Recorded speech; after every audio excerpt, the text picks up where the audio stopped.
Présidents de l'Union africaine qui se sont réunis. Il y a également les présidents des pays de l'EAC qui se sont réunis au mois, je crois, au mois de mai.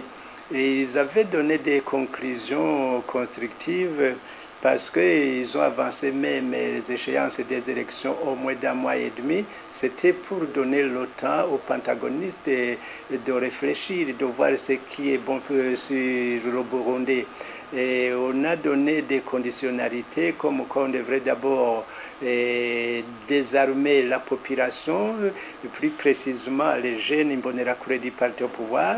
Et ils avaient donné des recommandations comme quoi les détenus politiques et ceux qui sont détenus à cause des manifestations soient relaxés, et avec d'autres conditionnalités. Mais aujourd'hui, voir ce qui est en train de se passer au niveau du pouvoir. Ils ont arrêté le calendrier électoral disant que les élections communales et législatives vont avoir lieu le 29 juin 2015. Mais avoir les recommandations de ces chefs d'État de l'Union africaine qui s'est tenue en Afrique du Sud, et ils disent que les pentagonistes, les partis d'opposition, la société civile avec le pouvoir, qu'ils doivent se mettre ensemble pour élaborer quand même un calendrier qui va satisfaire tout le monde.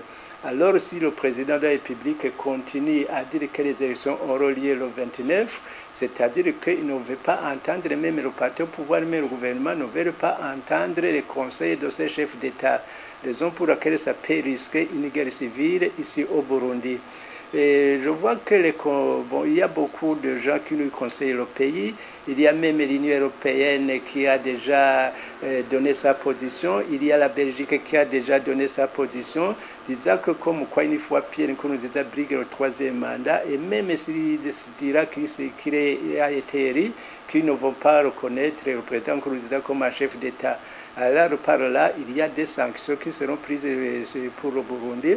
Et ce qui est malheureux, c'est que c'est la population qui va en souffrir.